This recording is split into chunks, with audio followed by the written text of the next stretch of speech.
For centuries, the mystique of Alaska has called to us.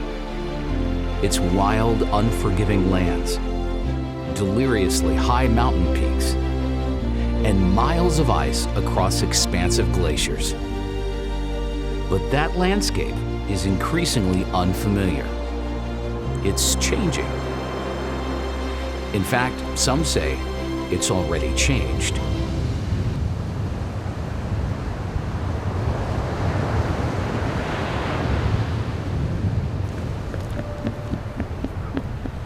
In a little town in southwest Alaska, change has come to their shores.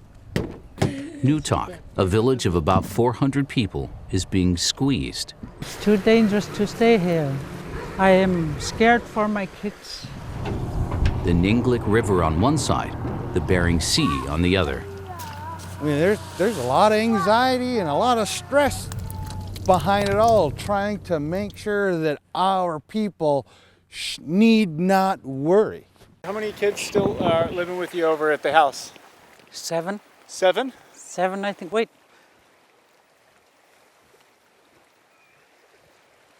6. 6. Are you afraid for them? Oh yeah, I am afraid for them. The people of Newtok live a mainly subsistence lifestyle, getting their food from the land and ocean. But both the land and the ocean they rely on is changing how they must live. A little bit every day. It changes every year. As the bank of the Ninglick River continues to crumble. In just the past few years, town leaders say about 200 feet of land has been washed away. For Andrew John, that includes the physical memories of his godparents' home, which was demolished along with several others as the river quickly approached. One of the foundations fell into the river. All of this ground that you see where there's no grass that was growing was literally under the home. Watch where you're watching. And whether you walk or drive around town, the effects of melting permafrost are hard to miss. Telephone poles supported by 2x4s to remain somewhat upright. A warped boardwalk that connects the village, and the quicksand-like tundra which seems to be swallowing it. An aging infrastructure. A lot of the homes are hard to maintain strictly because of the thawing ground that we are on and the constant undulations, freeze and thaw, and it tweaks homes where some homes, their doors can't fully shut anymore. You know what I mean? And we're talking sub-zero temperatures in the dead of winter. And this means the only thing to do is move to safer ground. One by one, piece by piece, pile by pile. Memories collected, wrapped, and packed. It's been kind of hard for us because we lived in that house and there are lots of memories. Ready for the next home. We've never been there. We've never been to our new home, so we're kind of excited. You haven't even seen it yet? No, we're not. From that distance we did, but we never seen inside the house. Mom! We've been giving away stuff that we don't use anymore or we don't need. I'm trying not to bring all the junk. This move is inevitable, some say. I want them to be living in a safe place and not threatened by flooding. I have lost a lot of sleep. But that doesn't make going any easier. I wish I could take them and put them back like a puzzle. The journey isn't long if measured in distance, but the separation of 9 miles could divide a community. Looking at my old village, I cried. Didn't want to leave my village. But then after I moved here, I was kind of sad. I'm still kind of sad about leaving my village where I was born, where I grew up. I love that village. It's still a beautiful village, but the underneath is not safe because the underneath the village is all permafrost. No sand, no rocks, just permafrost. The decision to move was made more than 20 years ago. And for 2 decades, it's been a race against time, Mother Nature, and a changing climate. I was told by an elder, she told me 2 years ago, hurry, you need to move somewhere else. A race which some residents say started out as a marathon, but has now turned into a sprint. With 13 new homes built, about 1/3 of Newtalk's residents will be settled in the new town site of McTarvik within the space of a few weeks. Moving here, I feel safe. Better land, best walking place. I've been taking pictures every single day. I see everything new every day. Even with the move, there is still a risk, not to life and property, but to connection. About 250 miles up the west coast of Alaska sits Shaktoolik, population 250. The current location of the Yupik village faces a similar danger as Newtalk. The Bering Sea on one side, the Tahuminik River on the other. As a community, decided to go ahead and try to stay and fight. You have the river there, and then you have the ocean, which are very rich in subsistence resources like fish and marine mammals, birds, things off the land like berries and surah and beans. To move would be moving away from those resources and making them more difficult to get at.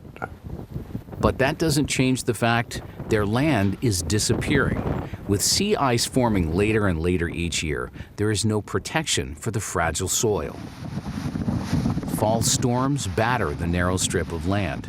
There's people watching during the night. Randy Tukuk has lived in Shaktoolik all his life.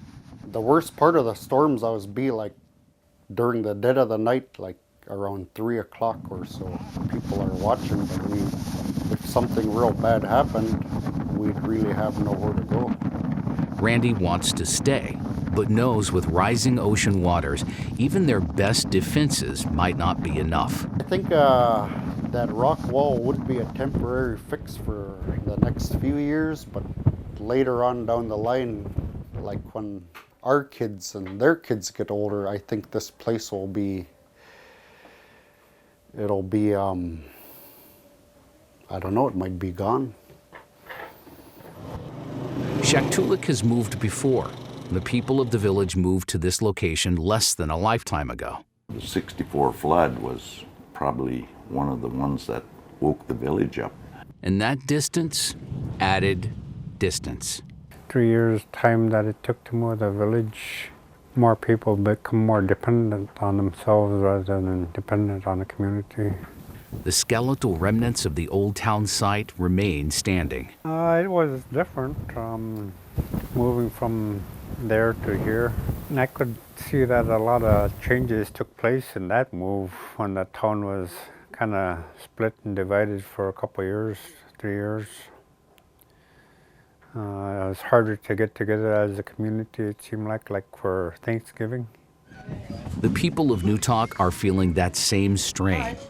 Children who once filled the school, gone. Very weird. Kind of like you see them every day. Now, you expect them in the morning, you don't see their faces. And then, I know, we're gaining students. Now we're losing students, just like that. With the possibility of losing a fifth of the students within weeks. It is discouraging. Like, you see them every day, now you don't.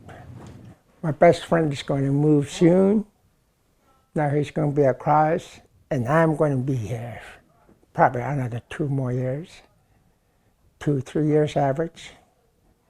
After that, who knows? But with the town losing up to 90 feet of coastline in 1 year, they know the time to move is now, if that time hasn't already passed.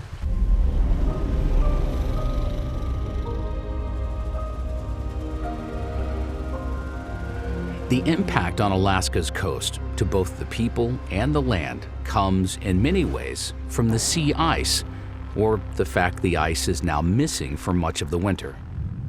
The small Yupik village of Unalakleet sits on the shores of Norton Sound in western Alaska. About 700 people call this village home. It's also one of the last stops on the famed Iditarod sled dog race. Every March, teams race over frozen hills, rivers, and the ice on Norton Sound to reach the checkpoint. But recently, the ice has been thin and dangerous for mushers and their dog teams. John Wilson has lived in Unalakleet his whole life. He has seen the changes. Every year since I've been in high school and younger and growing up, we had sea ice every year. In a remote place like Unalakleet, where milk can cost more than $14 a gallon, people rely heavily on the land for their food. For those who hunt seals, a staple of the Western Alaskan diet, sea ice provides a platform for the hunt. In 2016, we joined John on a hunt. There's 6 right here, 7 right here, close by.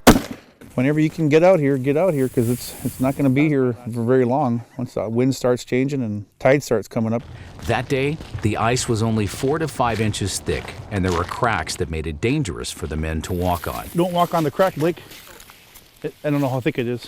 But in 3 years since that hunt, even that shallow ice remained absent. Well, last year was the first year that I didn't kill a seal or an ogre last year, so that affected my family, just by not having that food. And this year, again, it looks like it's going to be the same way again. There are other ways to hunt this valuable resource. The bearded seals, they're 700-800 pounds. I mean, we could probably get them in open water, but we ain't getting them in the boat unless you got 4 or 5 guys, and we don't normally hunt with 4 or 5 guys. And there are other food sources. John says without the sea ice, they put down crab pots. Just gotta roll with the punches. But it's more than putting food on the table. Well, passing the tradition down for hunting is very important to me and my family, because we want our kids to learn how to do what we were taught by our grandparents and parents.